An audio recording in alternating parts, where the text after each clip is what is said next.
welcome to a very special edition of Michigan Women's Forum. We're here at the beautiful Farmington Community Library in Farmington Hills on 12 Mile Road.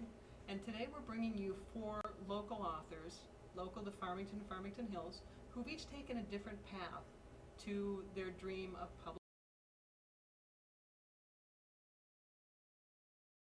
Well, when the opportunity came up for Arcadia Publishing to write a book about my hometown, I thought, what a great idea. You know, it was a way to give something back to the community. It wasn't going to be a bestseller. I wasn't going to be on the New York Times bestseller list.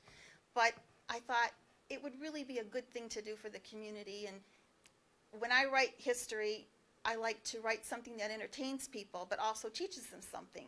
And I love the obscure people and obscure facts that pretty much are forgotten now by most of us. So my motto when I wrote the Farmington book was, let no man be forgotten. I wanted to dig up everything and everybody that I possibly could and include them in the book. So after I signed my contract with Arcadia Publishing, and it was a moment of celebration, it suddenly overwhelmed me what I'd gotten into. It's like, oh my God, I have to write a book. So it took a year and a lot of hard work.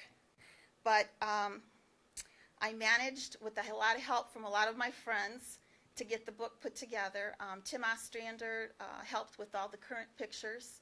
And I had a lady named Donna who helped with all the old pictures, and she scanned them all. And we found when we did the scanning that each picture really had a life of its own. We saw a picture this big. Barely could make out what it was. And when she scanned it and we saw it on the computer, we could see every leaf, every blade of grass, every pebble on the ground. It was just an amazing experience. And the one that really stands out in my mind was a car parked in a garage, and there was a street sign in the picture. And we couldn't wait to blow it up to see what corner it was. And when we blew it up, the sign said, "Watch out for the car." So that was pretty cute. But there were a lot of things like that. The pictures were just delightful. They really were delightful. So I started writing this book, doing a lot of research. The library was wonderful. I wrote it while this library was being built. So the archive room was closed. So I was very lucky. It just was really good timing. I was able to come in and take out whatever I needed and then bring it back. And it was really, really wonderful. And I went through all this information, and I tried to dig up as many people as I could. And every picture that I found, I tried to make sure I could name the people in the picture. Because if I didn't, I was afraid it would be lost forever. No one would know who they were. So that was important to me to do that. And then my biggest challenge was the cover of the book. Arcadia asked for a small picture on the back and then a large picture on the front. And of course they wanted old pictures. So the back was fine. We got a little picture of the Masonic Temple, and that worked fine. And the front cover, everything I sent them, it was too dull. It was too damaged. It was too faded. And we were getting close to a deadline, and I needed to get a picture in. And I ran across this picture of the Civil War veterans and their spouses in front of City Hall, what we know now as Masonic Temple. And with the welcome sign, I submitted that one, and the editor said, perfect. So that's how we got our cover. And all the while I continued writing. And I got to the point where I wanted to get the book written by Christmas time because I wanted to have the holidays free. I didn't want that hanging over my head. And the book was due mid-January to the publisher. And I scratched my eye.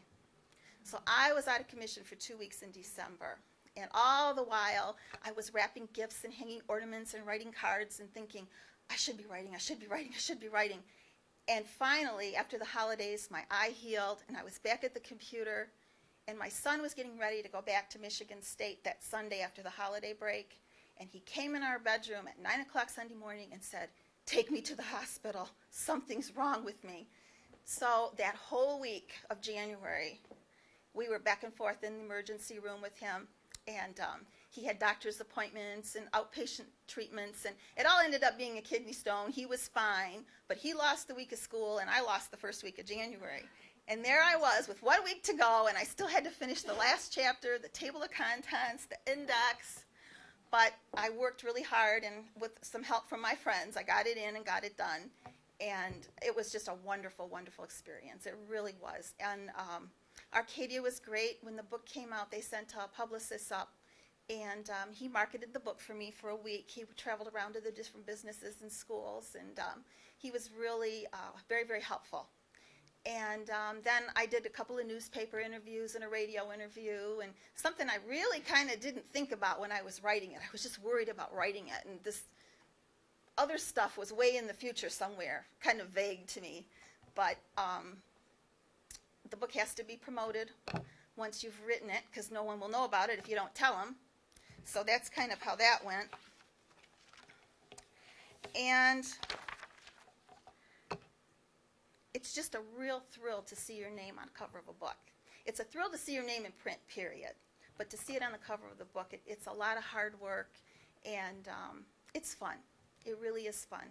And I just hope that for the people who live in the area, that when they read the book, maybe they look around them and they see things a little differently than they did before, and can appreciate a little bit of their surroundings. And hopefully I didn't forget anyone. I got all the major players in and then some, and they have names and faces, and it was my last chance to do that for them, tell their story. So